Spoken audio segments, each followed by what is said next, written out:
Oi pessoal, paz do Senhor Jesus, louvo ao Senhor por até aqui Ele ter nos ajudado. Hoje é dia de estudarmos a palavra de Deus, mais um capítulo do Apocalipse, dessa vez capítulo 11. Eu quero convidar você a vir comigo nesse estudo, pedindo já que você deixe o seu like, que você compartilhe esse vídeo, que você apresente esse estudo a mais pessoas que você sabe que precisam entender melhor os acontecimentos das últimas coisas, esse livro tão precioso que o Senhor nos deixou de presente. E eu convido você a vir com a gente estudar. Deus abençoe.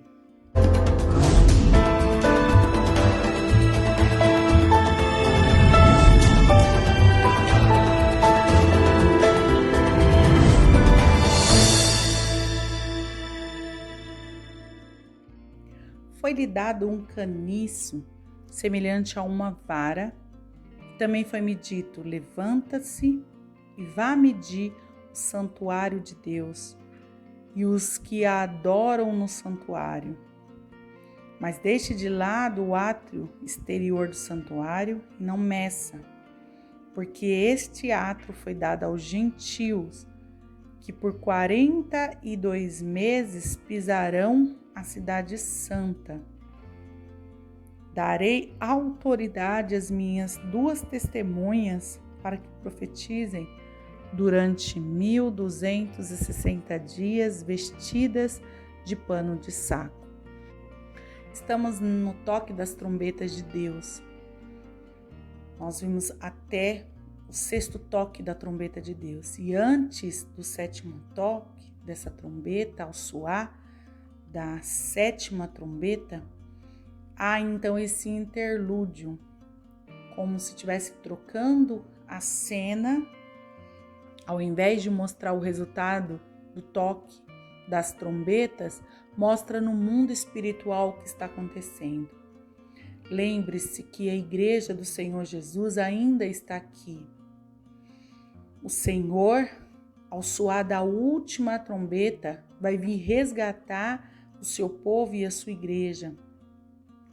E o Senhor está mostrando aqui, eu gostaria que você olhasse para o capítulo 11 do Apocalipse e pensasse na missão da igreja neste mundo, enquanto ainda a porta da graça está aberta, num período de tribulação, num período em que coisas estão acontecendo a este mundo como resultado da oração da igreja pedindo a Deus por justiça. A ira de Deus começa a ser derramada sobre esse mundo. O Senhor sempre diz: não toque nos selados de Deus.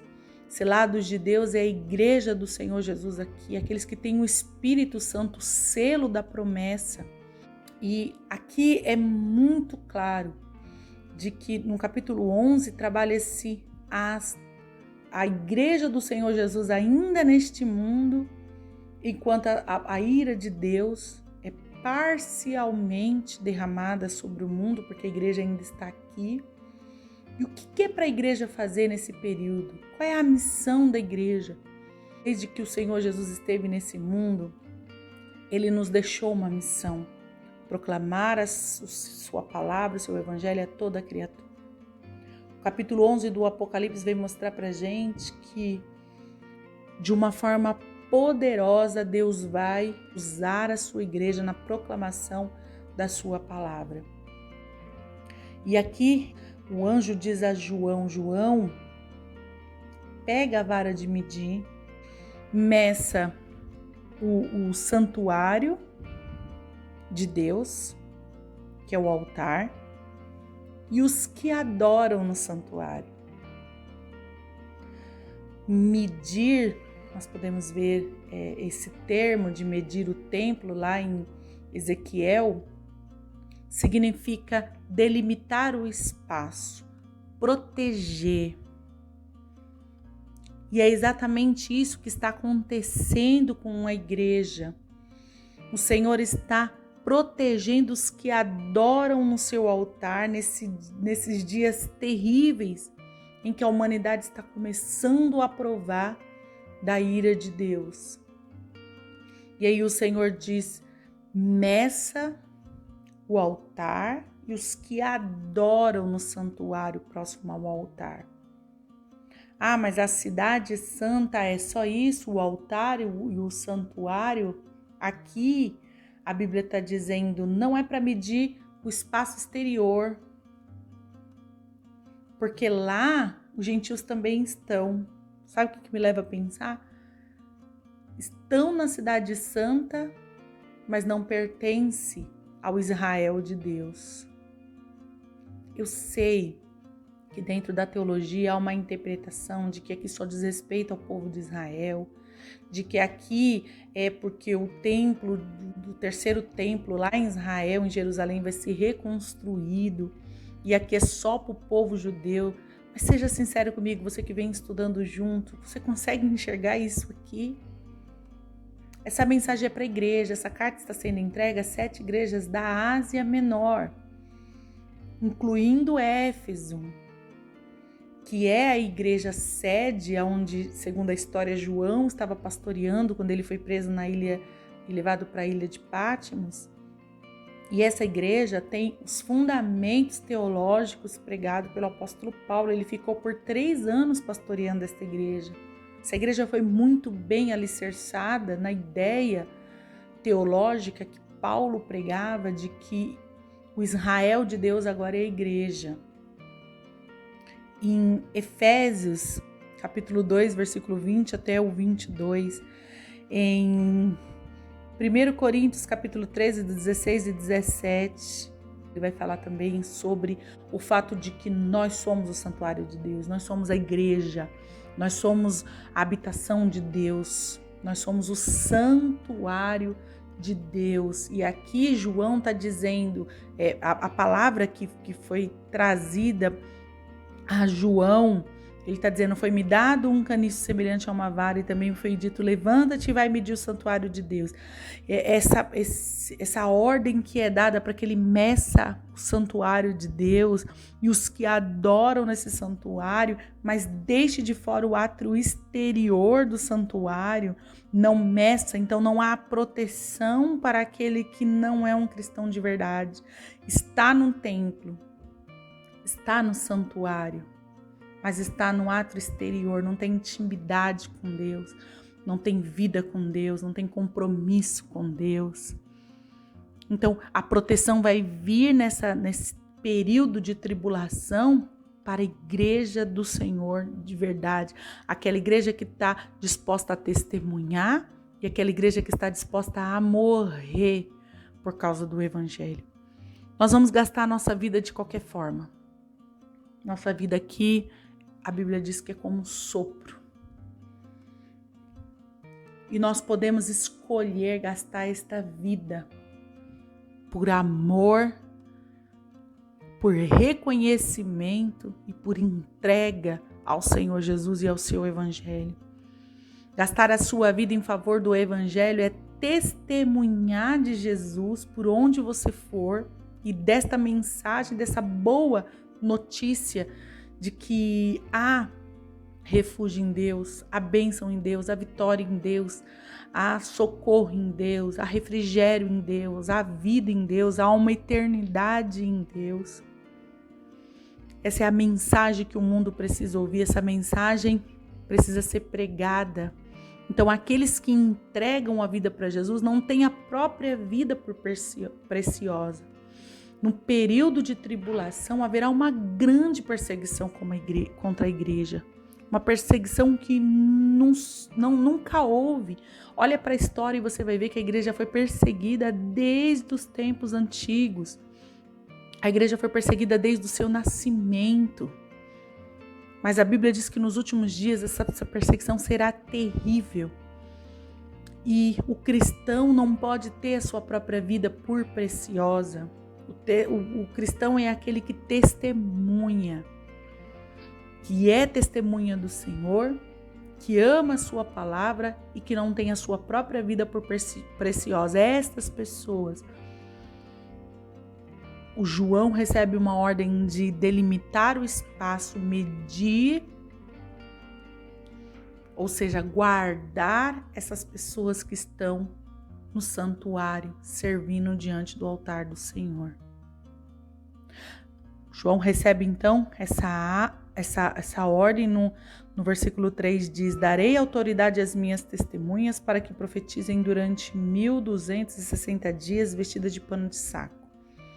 Essa igreja que está sendo guardada, protegida, que está próxima ao altar de Deus, ela vai ser testemunha do Senhor nos últimos dias, porque esse vai ser o último grito para que as pessoas se renda ao Senhor, aceite a sua salvação, porque depois desse período do testemunho da igreja, quando cessar o testemunho da igreja, então virá repentina destruição, virá o grande e terrível dia da vingança do nosso Deus, em que a taça da ira de Deus vai ser derramada de forma completa.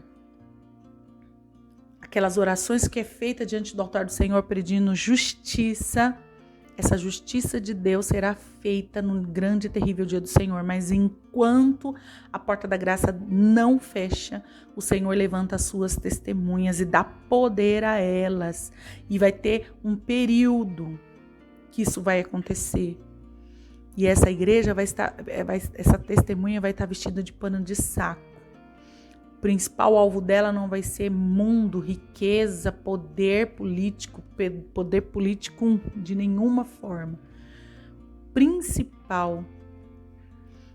A principal missão da igreja é pregar a palavra. São essas as duas oliveiras e os dois candelabros que estão de pé diante do Senhor da terra. Duas oliveiras e dois candelabros, esse texto está lá em Zacarias, capítulo 4, versículo 13 ao 11, também do 11 ao 14, que fala que a oliveira e o candelabro são os que são ungidos para o serviço do Senhor. Então, uma unção especial, oliveira e candelabro. Lembra dos candelabros lá do comecinho do nosso estudo? Capítulo 1, do final do capítulo 1 do Apocalipse, quando diz que a igreja é esses candelabros. Então, oliveira e candelabro, ungidos para o serviço do Senhor. Então, o Senhor levanta a sua igreja assim. Eu não consigo ver esse texto sem enxergar a missão da igreja nesse mundo. Então, estão de pé diante do Senhor na terra, de pé diante do Senhor, cumprindo a missão do Senhor aqui na terra. Se alguém pretende causar-lhe dano, da boca dessas testemunhas sai fogo e devora os inimigos. Sim, se alguém pretender causar-lhe dano, certamente deve morrer. Ninguém pode ir contra o testemunho da igreja enquanto ela estiver aqui em missão, porque é o próprio Deus que dá poder e autoridade. Tentaram calar a igreja ao longo da história, mas não conseguiram e não vão conseguir até aquele grande dia. Então, vão tentar contra a igreja, mas até fogo de Deus vai sair da boca dessas testemunhas. Se alguém vir contra, querendo matar, não vai conseguir parar a igreja. Elas têm autoridade para fechar o céu, lembra? Que Jesus disse sobre a igreja: a porta dos infernos não vai prevalecer contra ela, o que ligar na terra será ligado, e o que será ligado no céu. Lembra desse texto? Pois é. Então ela tem a autoridade de fechar o céu para que não chova durante dias em que profetizarem, tem autoridade sobre as águas para transformá-la em sangue, lembra do poder que Deus deu a Moisés, bem como para ferir a terra de todo tipo de flagelo, tantas vezes quantas quiserem. Então Deus vai dar autoridade à igreja para mostrar o poder de Deus de forma tremenda, visível, para que as pessoas cheguem ao arrependimento. E como nós sabemos já, porque nós vimos lá na abertura dos selos, que eles vão trancar o coração e não vão querer aceitar, apesar de tudo que vão ver. Tanto o derramamento da taça da ira tanto das aberturas do selo, que é a ira de Deus começando a se mostrar contra essa terra, quanto a autoridade da igreja fazendo grandes feitos para atrair as pessoas ao Senhor, mesmo assim as pessoas vão endurecer o coração.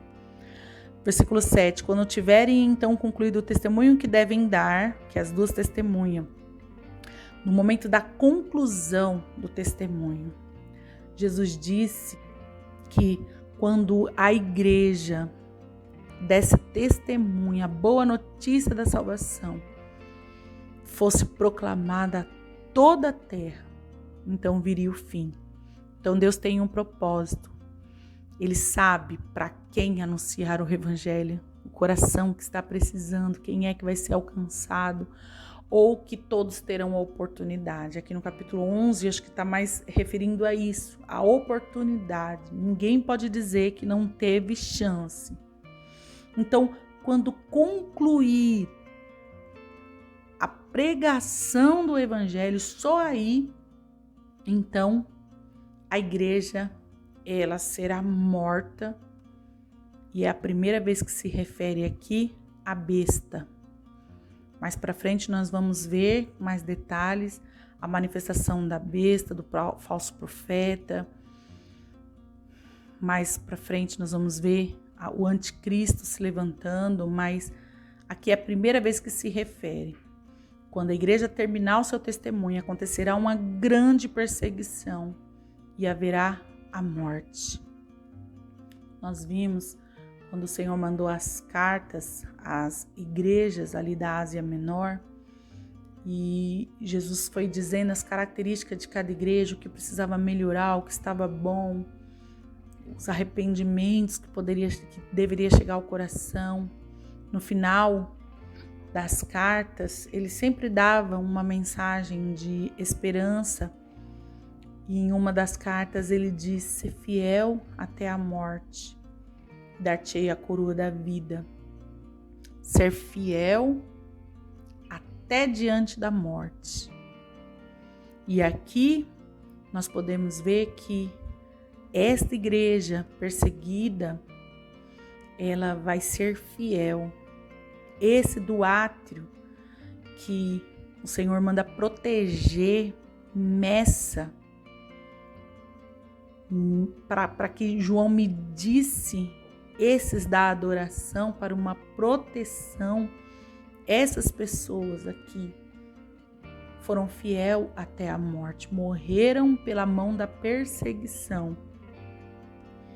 E aí haverá festa, o mundo inteiro vai comemorar. Acabou esse povo que nos atormenta com as suas palavras proféticas, que nos confronta diante dos nossos pecados, dizendo que há um Deus que vai nos punir por isso. Há um juízo de Deus. Acabou, não tem mais essa conversa na humanidade. Durante 3 dias e meio, as testemunhas ficarão estiradas, não terão direito a um sepultamento. Isso acontecia com as pessoas malditas, por exemplo, os que morriam pendurado numa cruz, ficava apodrecendo, porque não tinha direito ao sepultamento. Sepultamento é homenagem, é honra. E a igreja vai sofrer isso. Quando eles pensarem, matamos a igreja, na verdade o evangelho foi proclamado e acontece algo que nós vamos ver a partir do versículo 11. Depois de 3 dias e meio, um período curto, entrou neles o espírito de vida da parte de Deus. Eles se ergueram sobre os pés, e aqueles que os viram ficaram com muito medo. E as 2 testemunhas ouviram uma voz forte vinda do céu, dizendo-lhe: "Suba para cá." E subiram ao céu, numa nuvem. Os seus inimigos as contemplaram. Naquela hora houve um grande terremoto, e ruiu a 10ª parte da cidade. Nesse terremoto morreram 7.000 pessoas, e as outras ficaram aterrorizadas e deram glória ao Deus vivo. Passou o 2º ai, eis que sem demora vem o 3º. Te lembra alguma coisa? O Senhor aparecendo nas nuvens, dando a voz de comando, a igreja subindo ao encontro do Senhor, o povo da terra assistindo isso e aterrorizados dão glórias a Jesus, a terremoto, a trovões. Lembra alguma coisa? No Apocalipse nós vimos essa mesma descrição no final do capítulo 6, no capítulo 1, no versículo 8, fala também do Senhor vindo às nuvens, mas essa cena de as pessoas enxergarem o grande dia do Senhor e terem um terror no coração, nós vemos no capítulo 6, vamos ver no 16, porque é o final, mostrando as taças da ira de Deus e o grande e terrível dia do Senhor, como as pessoas vão reagir diante disso. Lá em Mateus, no capítulo 24, Marcos, capítulo 13, Lucas, capítulo 21, tem a mesma narrativa do grande dia do Senhor.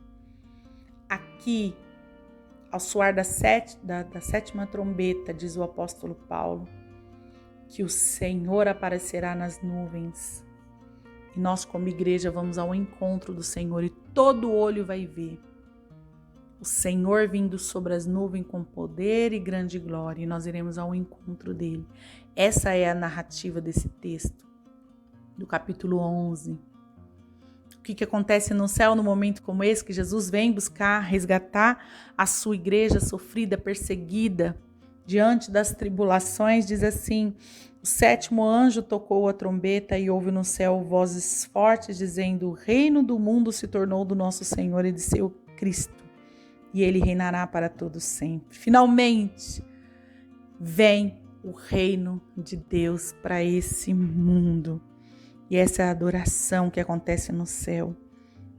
E os 24 anciões que estavam sentados no seu trono diante de Deus, prostra-se sobre o seu rosto e adora a Deus, dizendo: graças te damos, Senhor Deus Todo-Poderoso, que és e que eras, porque assumiste o seu grande poder e passaste a reinar. Esse reinado de Cristo para a igreja é motivo de adoração, de louvor, de glória, de honra, é motivo de alegria, mas para o mundo, então o grande dia do Senhor será um dia de alegria para a igreja, mas de grande terror para a humanidade. Versículo 18: na verdade, as nações se enfureceram, chegou, porém, a sua ira, e o tempo determinado para serem julgados mortos, para se dar o galardão aos seus servos, os profetas, e aos santos e aos que temem o seu nome, tanto aos pequenos como aos grandes, e para destruírem os que destroem a terra. Finalmente chegou o grande dia em que serão vingados os bebês que foram maltratados, violentados, as crianças que foram vítimas de rapto. Finalmente chegou o dia do Senhor vingar o trabalhador que foi morto porque queriam os seus bens. Chegou o dia do Senhor fazer justiça contra todas as injustiças deste mundo e as rejeições do mundo. A igreja, a palavra que a igreja profetiza. Chegou o grande dia do Senhor vingar os mártires que morreram só por causa da palavra do Senhor, porque estavam proclamando a palavra de Deus e foram odiados por isso, os mortos. Chegou o dia de todas as orações que estavam diante do Senhor, diante do seu trono, serem finalmente respondidas pelo Senhor. Chegou o dia de destruir os que destroem a terra. Até a natureza que está sendo prejudicada pelo homem, nesse dia vai ser vingada. Abriu-se então o santuário de Deus, versículo 19, que se acha no céu. E foi vista a arca da sua aliança no seu santuário. Então, diante de Deus está a arca da aliança. O que acontecia na arca da aliança? Era derramado ali o sangue para a remissão dos pecados. Está diante de Deus a arca da aliança. Isso é enxergado no céu quando se abre o céu para o grande dia do Senhor. Há uma aliança de Deus. Há uma aliança na presença, no santuário de Deus. e foi vista e sobrevieram, quando abre-se então a visão do céu, sobrevieram relâmpago, vozes, trovão, terremoto, forte chuva e granizos. Grande e terrível dia do Senhor, terrível dia para aqueles que estiverem debaixo da maldição, dia glorioso para aqueles que estiverem aliançado com o Senhor. É muito poderoso, é muito gratificante o Senhor antecipar isso para nós. Sofrermos os maus e as penalidades deste mundo, mas temos no nosso coração esta imagem que o Senhor virá e fará justiça e abraçará o seu povo, estará para sempre com o seu povo. E as injustiças que você tem vivido nesse mundo, deixa diante do Senhor. Peça a salvação dos que estão te fazendo mal, peça a misericórdia de Deus, porque o que está para acontecer nesse mundo, ninguém deveria passar por isso. Ninguém. A nossa oração é para que as pessoas entendam a palavra e se volte para Deus. Esse deve ser o nosso respirar. Essa deve ser a nossa motivação de estar nesse mundo. Gastar a nossa vida para que o máximo de pessoas da nossa geração entenda a palavra, abrace a palavra, queira a palavra. Entregue a sua vida para Jesus.